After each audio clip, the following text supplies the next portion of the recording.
Car പൂർണ്ണമായും തകർച്ചയാണ്. സ്കൂട്ടറുമാണ് ഇതിലുള്ള ആ കാറ് അവിടെ നിന്നും മടക്കിയിട്ട് തെങ്ങിനോട് ചേർത്ത് വെച്ച് അത് ചവിട്ടി അല്ലെങ്കിൽ ചുംബിക്കുകയും ചുംബിയൊക്കെ ഉപയോഗിച്ച് ഇന്ന് രാവിലെ 10 മണിയോടുകൂടിയാണ് സംഭവം. അങ്കമാലി ടൗണിൽ നിന്ന് 2 കിലോമീറ്റർ ദൂരെ കിടങ്ങൂർ മഹാവിഷ്ണു ക്ഷേത്രത്തിലാണ് ഈ അപകടം, ഈ സംഭവം ഉണ്ടായിരിക്കുന്നത്. മഹാവിഷ്ണു ക്ഷേത്രത്തിന്റെ കോമ്പൗണ്ടിൽ ഇപ്പോൾ ഈ ആന ഇടഞ്ഞുകൊണ്ട് തന്നെ തുടരുകയാണ്. ഈ ആനയോടൊപ്പം ഉണ്ടായിരുന്ന 2 പാപ്പാന്മാരെയും ആന ചവിട്ടി.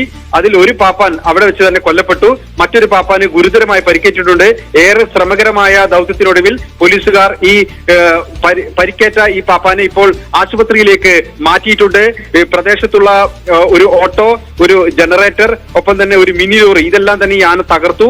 പ്രദേശത്ത് നാട്ടുകാരെ ഭീതിയിലാക്കി ഇപ്പോൾ ആന തുടരുകയാണ്. ഫയർഫോഴ്സിലെ ഉദ്യോഗസ്ഥരും ഒപ്പം തന്നെ പോലീസും സ്ഥലത്തുണ്ട്. നാട്ടുകാരും ഈ ആനയെ തളയ്ക്കാൻ വേണ്ടി ശ്രമിക്കുന്നുണ്ട്. പക്ഷെ ഇതുവരെയും ആനയെ നിയന്ത്രണത്തിലാക്കാൻ കഴിഞ്ഞിട്ടില്ല. ആന പല തരത്തിൽ പ്രകോപിതനായി അങ്ങോട്ടും ഇങ്ങോട്ടും ഓടുന്ന ഒരു സ്ഥിതിവിശേഷമാണുള്ളത്. ഈ ക്ഷേത്രത്തിന്റെ കോമ്പൗണ്ടിൽ ഇപ്പോഴും ആന തുടരുകയാണ്. വൈകാതെ തന്നെ വനംവകുപ്പ് ഉദ്യോഗസ്ഥരും ഒപ്പം തന്നെ എലഫന്റ് സ്ക്വാഡും എല്ലാം അവിടേക്ക് എത്തുമെന്നാണ് പ്രതീക്ഷിക്കുന്നത്. അങ്കമാലി കിടങ്ങൂർ ശ്രീ മഹാവിഷ്ണു ക്ഷേത്രത്തിലാണ് ഈ സംഭവം ഉണ്ടായിരിക്കുന്നത്. സമീപത്തെ മറ്റൊരു ക്ഷേത്രത്തിലെ ഉത്സവത്തിനായാണ് ഈ ആനയെ എത്തിച്ചത്. 1-ാം പാപ്പാനും 2-ാം പാപ്പാനും ഈ ആനയ്ക്കൊപ്പം തന്നെ ഉണ്ടായിരുന്നു. ആനയെ എങ്ങനെയെങ്കിലും നിയന്ത്രണത്തിലാക്കാനായിരുന്നു ഈ ഇടഞ്ഞ ശേഷവും ഈ 2 പാപ്പാന്മാരും ശ്രമിച്ചത്. പോലീസും അതുപോലെ തന്നെ ഫയർഫോഴ്സും എല്ലാം സ്ഥലത്തെത്തിയപ്പോഴും ഈ ആനയുമായി അടുപ്പമുള്ള ഒരു അവസരം ഉപയോഗിച്ച് അതിനെ കീഴടക്കാനാകുമോ, ഒതുക്കാനാകുമോ എന്നൊരു ശ്രമമാണ് ഈ 2 പാപ്പാന്മാരും നടത്തിയത്. ബാക്കി എല്ലാവരും മാറി നിന്നപ്പോഴും ഇവർ ആനക്കൊപ്പം തന്നെ തുടർന്നു. എന്നാൽ ഇടഞ്ഞ ആന ഈ 2 പാപ്പാന്മാരെയും ആക്രമിക്കുകയായിരുന്നു.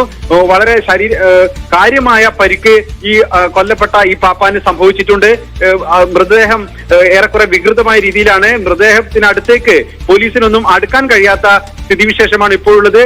അതേസമയം തന്നെ ഗുരുതരമായി പരിക്കേറ്റ ഒരു പാപ്പാനെ മാത്രമാണ് അവിടെ നിന്ന് മാറ്റാൻ കഴിഞ്ഞത്. മറ്റേ പാപ്പാനെ അവിടെ നിന്ന്, അതായത് ഈ കൊല്ലപ്പെട്ട പാപ്പാന്റെ മൃതദേഹം അവിടെ നിന്ന് മാറ്റാനുള്ള പരിശ്രമം ഇപ്പോഴും തുടരുകയാണ്.